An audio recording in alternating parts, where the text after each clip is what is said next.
I think I'm live, folks, and it's such an honor to be here. We are in a brand new territory, aren't we? This Substack thing. I've been doing releases for a lot of books on Facebook, and it's just been getting a little bit political, and a lot of people have just jumped ship. And I felt like the last couple, it just felt like I was speaking to no one, and Substack is kind of like a breath of fresh air for me. I adore it, and I think from a writer perspective, it focuses on words. There's a lot of my favorite writers on there, and just like from a platform perspective, I can write so much easier with for like a brief example. If I'm writing something on Facebook, I can't use italics, I can't use bold, I can't add links that well within the text. um, it's just something for Facebook is for like everyday use on your phone, and Instagram is just photos. And sure, I love photos, but for me, I'm a writer, and Substack is the land of writers. It's really great. So I already see a bunch of you guys, a lot of names I recognize who are here.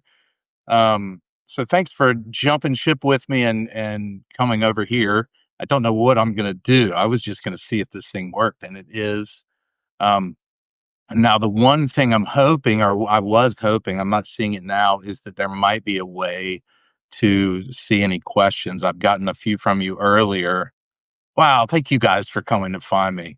This is such a special day. I'm going to talk about it in a minute. I'm going to talk about Otis's release and what this book has meant to me and what it's taken. And if you just give me one sec, I've got my computer pulled up too. I'm going to try to start a thread to see if there's a way to get a chat going. Um, and let's just see if it works out. Okay, maybe not. Maybe not. There we go. I can see you guys chatting. Look at this, Lucretia, Mary, Mary. I'm sure it's Mary. Julia, thank you. I saw you posting earlier. I'm really excited. I knew it was going to be a small group because we're in this this new environment, this Substack. But I'm telling you, as you guys are already probably figuring out, it's a really nice place to be. I see Marta, who is an author that I've interacted with. Um, I'm just going to get started and let's see what happens. Please feel free. This is actually pretty easy. I love how I can see all the questions. I'm going to get to chatting a little bit. Marianne, like Gilligan's Island. I'll never forget it now, Marianne Brown. And hello, Ray. It's good to see you. And Debbie Long. This is just awesome. Um, this, it probably looks upside down or inverted or something. This is what's happening today. And I'm so excited about it. This has been a doozy of a run, and I'm really celebrating today because today is the release of what has been um, 3 books in 2 years. And that was a lot. That was like almost more than I can do. Cool. Sounds like everybody can hear me. Let me know if you can or if there's any issues. I wish I could see your faces. Maybe one day I'll do Zoom. Oh, there we go. And also you can see that I added something in the chat too. I started another chat, ask me any questions. So I'm just gonna run my mouth for a little bit, and feel free to just jump in at any time. Um, I was saying that I wrote 3 books in 2 years, and I have no idea how that happened, but I took on this book, as maybe some of you know, called The Secrets of Good People. And it was basically, I was finishing a book that had already been started by a deceased woman named Peggy. And I thought, oh, this won't be like a project, like a full on year-long project like I would normally take on. It'll be something that I'll have to roll my sleeves up, but it should flow pretty well. And though it flowed well, it was a lot more than I thought that I was taking on. And as you guys might know, it came out in February, but it took a lot of last year from me. And I think a lot of it was just the pressure of picking up someone else's words and making the family happy. But once I got in the groove, it really happened. In the meantime, this book had to be turned in the same year. So I started Secrets of Good People in late 23. And then in 24, yeah. So then I finished in July. And I had to get Otis's book, this book, done in like 4 months. And I'd been brainstorming it, but boy, I really was taking on something because I knew it was going to be a big, long book. And it turned out to be. It's my longest book by far. I think it ended up being 140,000 words. Usually my books are like 100 120,000 or so. So 450 pages. And thankfully, I had Otis in my side. And I'll back up for those of you who are new. I'll back up and talk about Red Mountain in a minute. But just to kind of finish my point, I had to really kind of abandon everything else in my life and jump in because I hate missing deadlines. And I had to push this deadline back a little bit. But I was fully committed. And boy, if Otis didn't just take over and save me, I had this idea of having to tell a story that took place over what 40, 45 years, something like that. And that's a lot of ground to cover with my favorite character. And I had to do it in, 5, 6 months. Of course, there was some development afterwards, developmental editors and stuff, but it just started flowing. And I think within like a couple chapters, I just knew this was going to be my favorite book. And I just had so much fun. And so to be here now and know that it survived and people have already read it and I'm hearing such kind things, it, it just means a lot to me. So let me back up, and after I'm going to take a sip of my beer because this is a day worth celebrating. I'm so elated, you guys. I had a lovely lunch with my wife. We had some Chardonnay and salads with some seafood on top, looking out over the ocean at this place called Inn by the Sea in Cape Elizabeth here in Maine. And this has kind of become our every time there's a book release, that's what we do. Matter of fact, in February, we went to the same place, had about the same meal, some lobster on salad. And the writer for Jack Reacher, um, happened to be writing Jack Reacher in the same restaurant. And I walked by and I saw her writing um, on Final Draft, which is screenwriting software. And I said, "Hey, what are you writing?" And we started chatting, and ultimately she ends up telling me who she is, and we've stayed in touch. So that was pretty special. Today we didn't run into anyone, but we had such an absolute pleasure. Um, so Red Mountain. Back in the old days, I've had like a lot of jobs in my life, but I've always wanted to be a writer. And I started probably 20 years ago, and I wrote 3 thrillers. And after a while, I started feeling like I wanted to write something a little bit deeper. I think I probably read Pat Conroy for the first time. And I was like, okay, I'm going in the wrong direction here. At first, I was inspired by Nelson DeMille and Stuart Woods. You guys probably know who they are. And then I read Pat Conroy, and I was like, I want to go deeper, and I want to make it more challenging for me. And I had just moved out to Washington State and had landed this gig working for this amazing winery in a little growing region called Red Mountain. And what I found was this just amazing cast of real life characters that I was so inspired by. And I've said this before. When you live out in Eastern Washington State, you're either kind of a rodeo person, um, you're going to school there, you grew up there, or you're in the wine biz. And no matter what, there's not a lot to do. So you have to really be entertaining and entertain yourself. And that's what I found in this host of characters was the real life people. They were just, you meet one and the next one is even more interesting. And it just goes like that. And you can't believe there's so many people. There's bakers, there's artists, there's rodeo people, there's farmers like you've never met, and they all have interesting side hobbies, and they all have these wild quirks. And it ultimately ended up being feeding this idea that I would set this series of, well, actually at that point, one book on in this wine growing region. And as I wrote it, I was working with this mentor of mine named Leila Meacham, and she was helping me and guiding me and giving me confidence.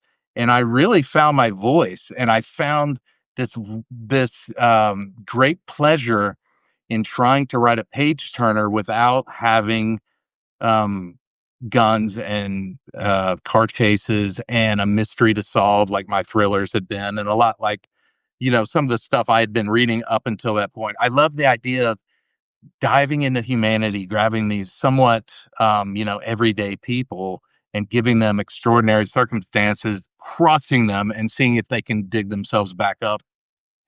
And that's probably the definition of book club fiction that I'm still trying to figure out this genre that I write in. Um, and then I released it, and at that point, I wasn't making much money writing. I had a few faithful followers, my mom and a few others who love my thrillers. And then all of a sudden, Red Mountain came out, and the reception was just wonderful, and the money started coming in. The reviews started coming in. People started writing and saying just amazing things, that I'd really helped them through something. And when you tell Boo Walker that I've helped you in some way, there's nothing that fills my cup more. I mean, I've found it was like it gave me my purpose. There were people grieving who read Otis's story in Red Mountain, and it gave them a little bit of light. And if I can just give somebody a little bit of light who's grieving, I'll call it a day. This is amazing. What's up, Lauren? And I see Julianne McLean. Oh my God, we've got a celebrity in the house. Um, so all of a sudden, this dream of wanting to be a writer and do it for a living started to make sense. And at that point, I was self-published, and I decided to write a sequel. And the sequel turned out to be great. I had a ton of fun, and the readers loved it. I wrote another one. I wrote another prequel called A Marriage Well Done. And this was all self-published. And at that point, I was starting to see that I could do this for a living, and it was just extraordinary. And I kind of went in that vein. I ended up linking up with my current publisher now, Lake Union, and I wrote an unfinished story, which, as you guys know who've read it, takes place in Florida. And I went along that same vein, though, of instead of thrillers and car chases and mysteries and stuff, it was like, how can I make a page turner, um, but keep the easy tricks out of it and make it to where people care about the characters so much, these flawed characters, and we want to see them climb out of it in the end. And gosh, what did I write? 5 or 6 more books for Lake Union.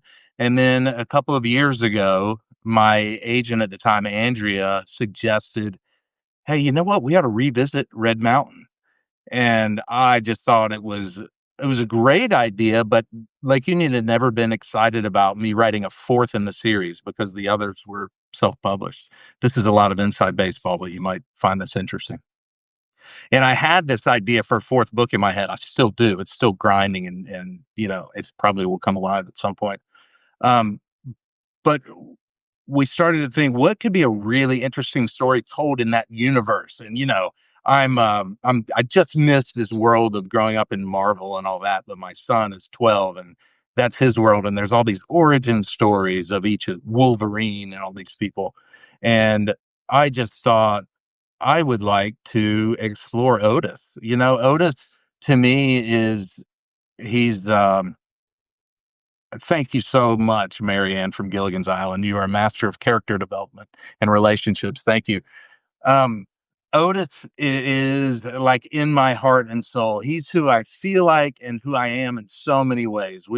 I guess I'm a long way past when a writer first starts writing. He does a lot of autobiographical stuff, and I think I'm a long way past that. But there's still always a piece of me in every single character, and especially Otis. And Otis allows me to flaunt the huge, um, desperate artist inside of me, but I'm able to do it in a way where I can make him even crazier and remove all filters. He can say and do whatever he wants because he's fiction, and I'm able to have this really cathartic experience in doing so. And So I was like, this is a great idea. And I called Lake Union, or we, pitched it to Lake Union, hoping they'd say yes. And they were all about it. And I said, this is going to be a story about Otis Till, one of my main characters in the Red Mountain series.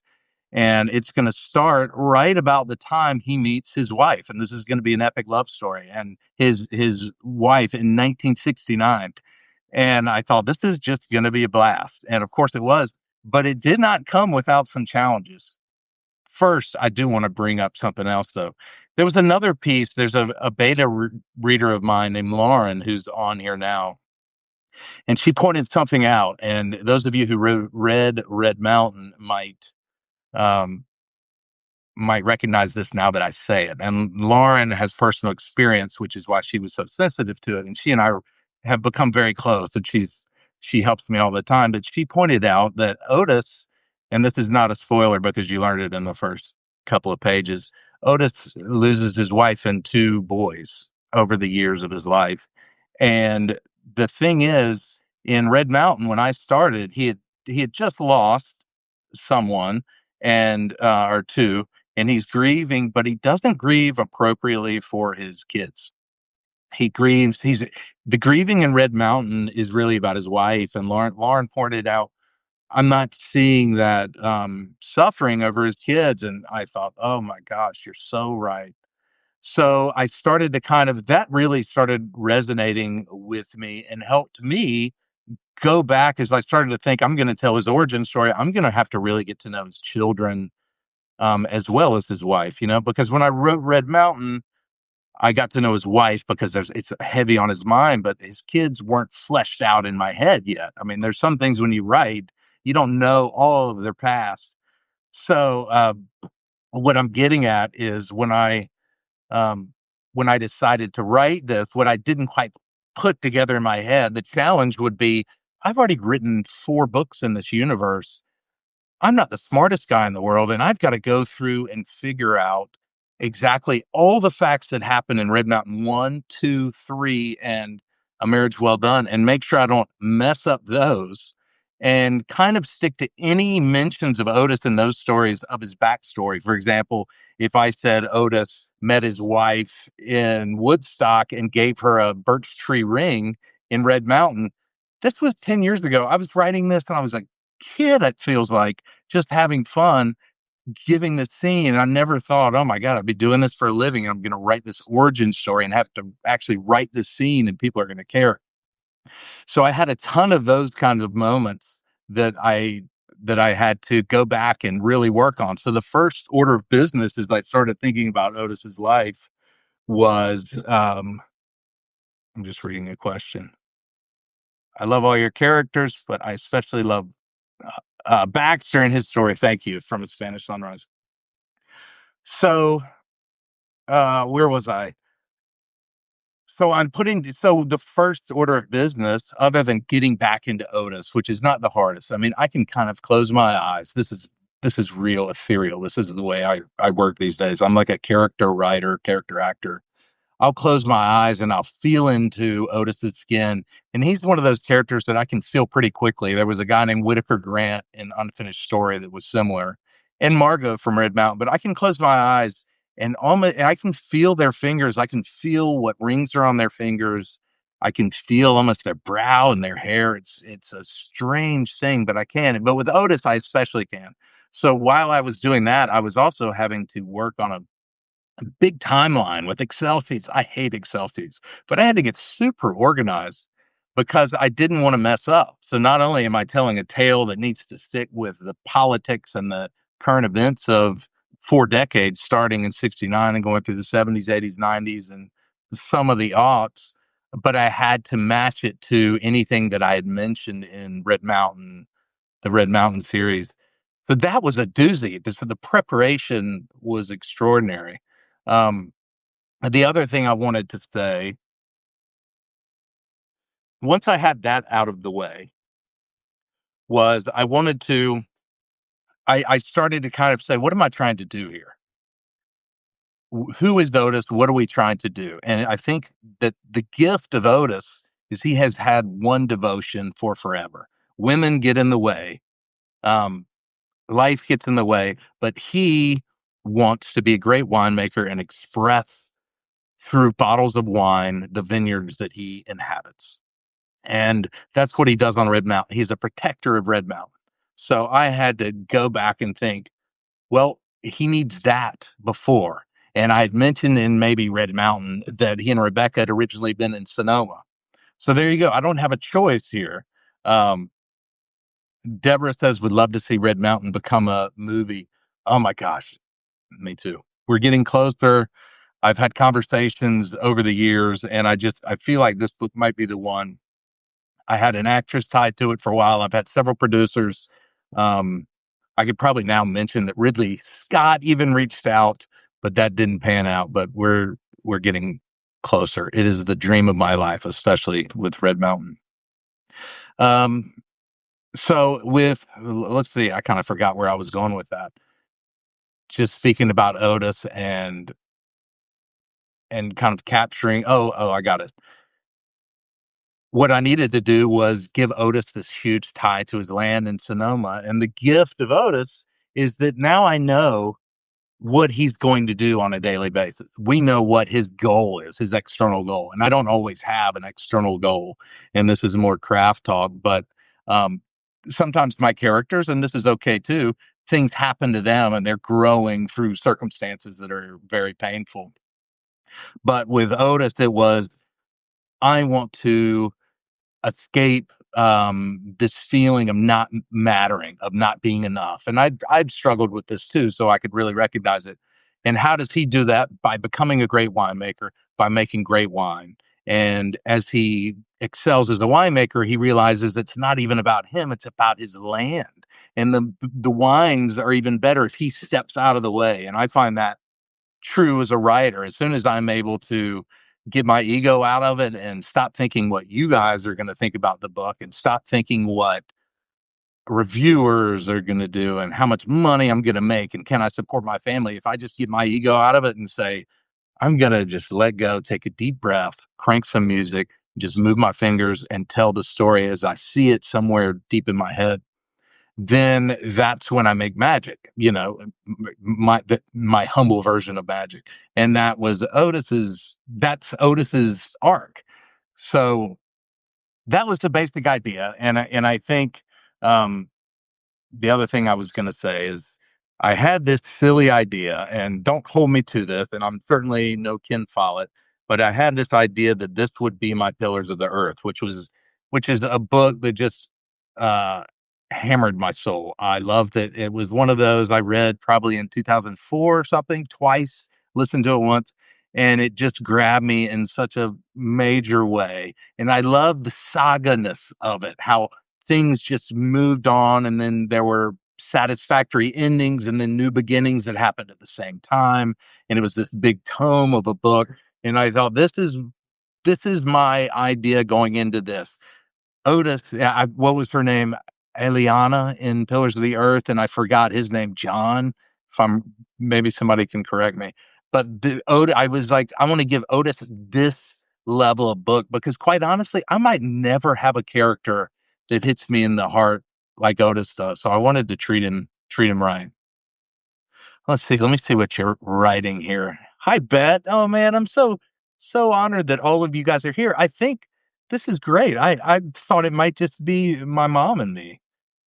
Yes, I would love to see a movie. In this book, does Otis still howl when it is full moon? That is a great question, Bet. And part of when I was brainstorming of how to tell this story, um, one of the most important things would be, how did he start howling? And I answer that question, and I think in full form. It's kind of like if you're telling Batman's origin story and you say what led him to become a superhero, And so that was really fun diving in and answering that question. And there were, Bet, to your point, that was a lot of the stuff that I read Red Mountain, the whole series several times, just looking for little nuggets of, I can't just make this story up. This story already exists in the ether with these little tidbits that I've already mentioned in previous books. I've got to somehow incorporate them. And once I got it organized, it was really, a ton of fun to do. Marta, a fellow writer, said, "What kind of music do you listen to when you write?" I like listening to a band called Goose when I write. Are you serious? Is this for real? Um, so I don't ever talk about this because I don't like getting a hard time. And I'm a big Deadhead. I love the Grateful Dead. I'm such a fan. And for me, listening to Jerry Garcia is the best because once they establish a song, they'll go for 20 minutes, which really annoys people. But for me, I will crank the Grateful Dead and and just get into this place. And I also listen to Fish, and I listen to a ton of Goose because also electric guitarist, as you can see back here. And for me, Rick Mitratonda from Goose is like he's the goat of electric guitar right now, and he fills me up when I write. It's perfect. So many questions. A couple of them disappeared. I apologize for that. Melissa says, I work at a winery and love that your stories are so accurate to winemaking and vineyard management. Thank you. Well, I give all that credit to living on Red Mountain. And when I moved out there, uh, I left a great job in Charleston and moved out there as kind of a quarter life crisis and ended up getting a job in the vineyard for this family called the Hedges and worked out in the fields for a whole season, a whole vintage. And then the next year they brought me into the cellar and then the lab and they started teaching me. And I eventually started running global sales for them. And so I spent 12 years in the wine business, and so it was wonderful. And I learned so much from so many people. I want to go back to the music thing because Marta like really struck a chord here. So other than those, I have very eclectic taste. Um, when I'm writing, it's typically either music without words or music in other languages. So a lot of Paca de Lucia, a ton of jazz. Um, let's see what else. I mean, I'll go world music. For the past few days, I've been writing to my friend sent me a list of the 8 best Japanese ambient albums. So I've been listening to those and they're great. But it would probably shock all of you guys to see how loud I listen to music when I'm writing. I mean, it is a full on like this experience and there's not a lot of left brain thought. It's like brain full on. It's like somebody's moving my fingers. Oh, music struck a chord. Did I make a bad pun? Um, just got the new book for free from Kindle Unlimited. That's right. It's in Kindle Unlimited. That's so exciting. Oh, let's see. So, Marta, you have to chime in and tell us what you write because I don't know yet, but I've seen you lingering on Substack, and now that I know you listen to Goose while you write, then I know you're writing good stuff.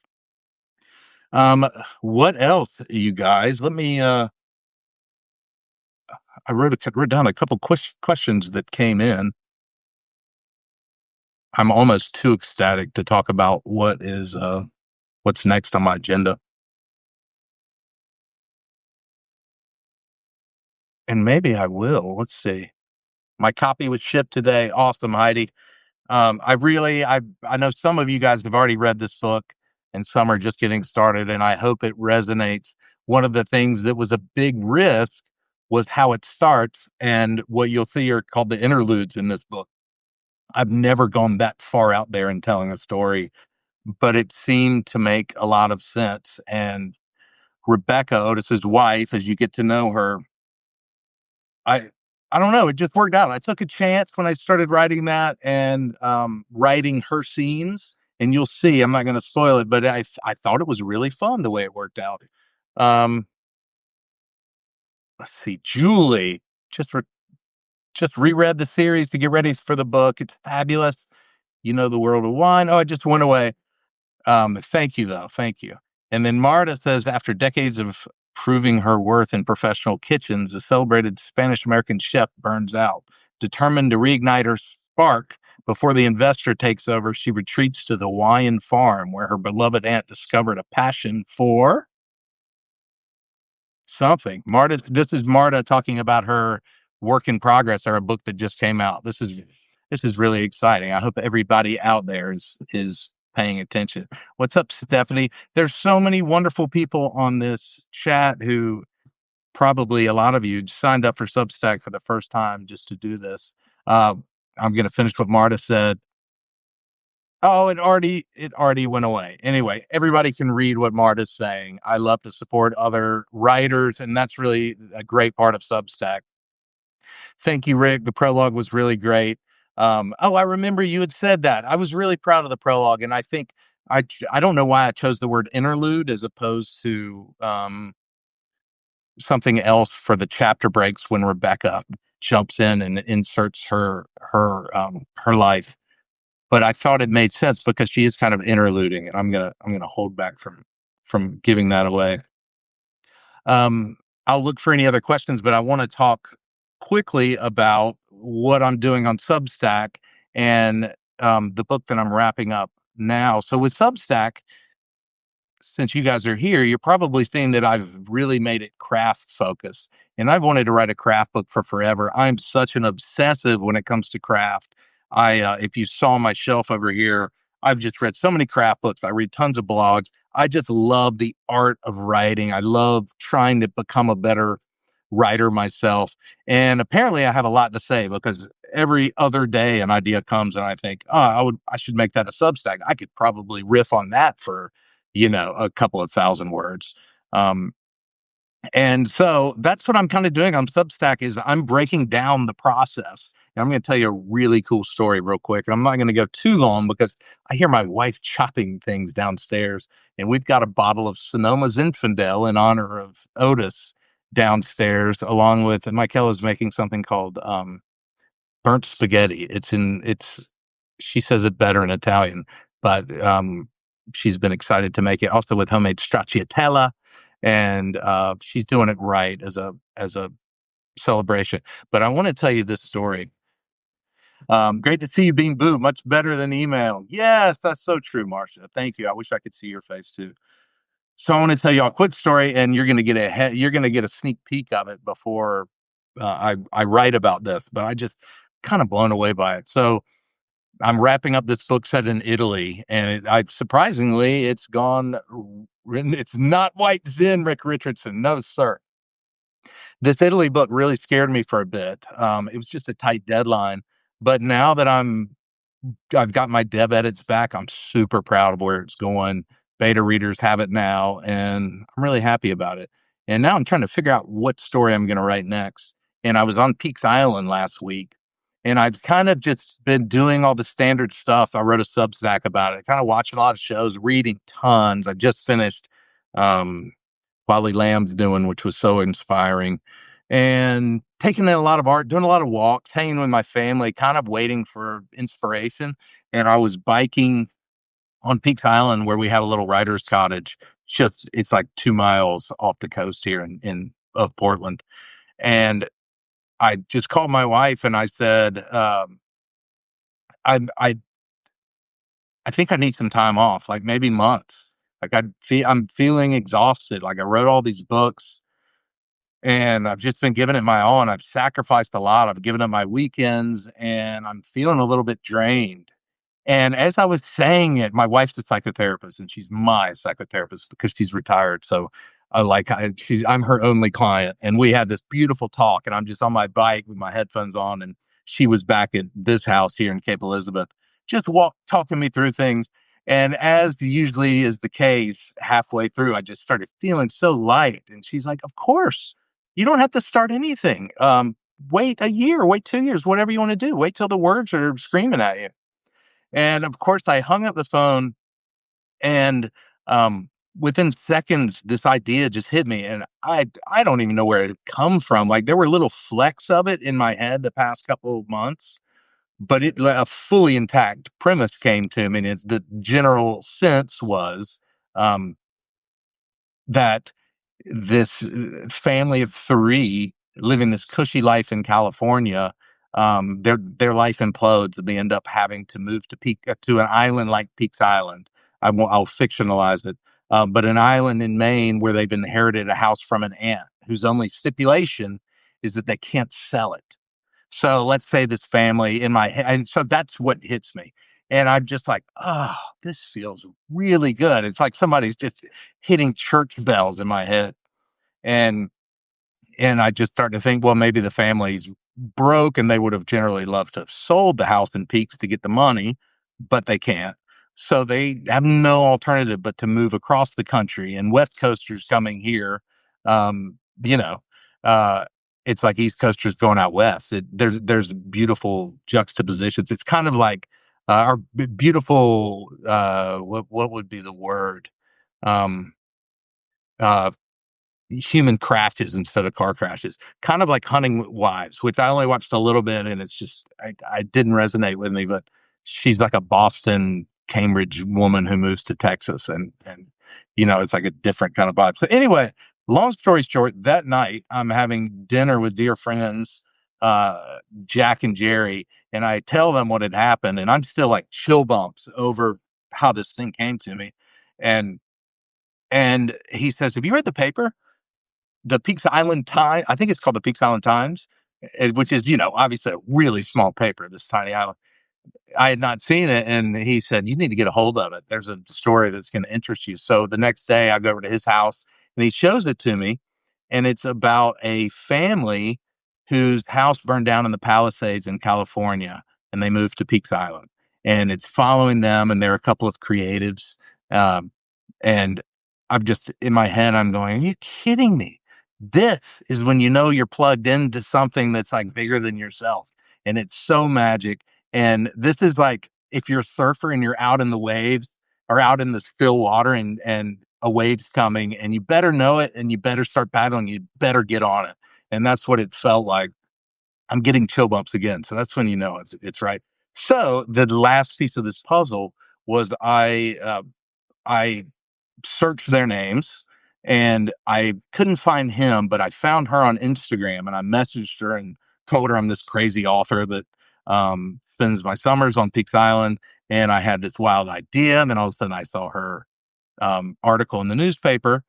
And I said, text me if I could come hang out with you and just ask questions. And, I'm not trying to tell your story. What I'm trying to do is just bring some verisimilitude to this idea, and to kind of like, um, start checking things up and seeing what comes out. And she texted back 5 minutes later and said, "I've got chill bumps and I cannot wait. Please come see us when you're back on the island." So I'm headed there Friday, and I'm going to connect with them.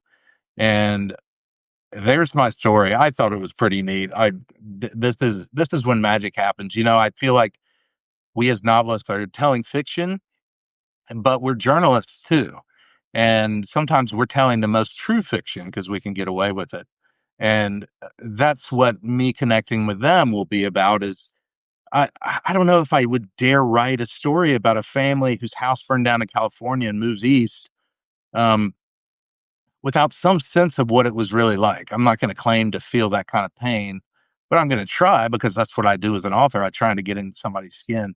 But I think it's pretty neat, just the idea that who knows what that sit down is going to be like. I saw that he plays guitar.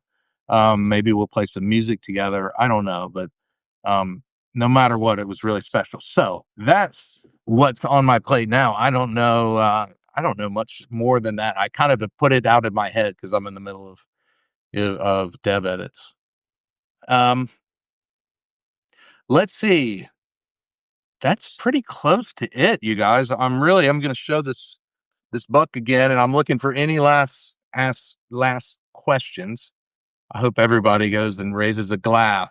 I as a longtime Washington wine person, I always give Sonoma a hard time, but I got to spend some time there researching this book, and got to meet some of the absolute legends of winemaking in Sonoma, and who gave me a lot of their time and a lot of respect. And it was so special, and I felt deeply in love with Sonoma and Sonoma wines, and even Zinfandel, which, Ray, it's no white Zinfandel. I'm not going to drink any white Zinfandel, to your point.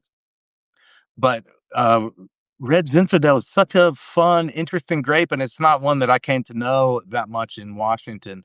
I think I'm going to embarrass myself. I think it might be grown some in the south of France, right? But I don't know. I don't drink a lot of Zinfandel, so I don't know until I spent time in Sonoma.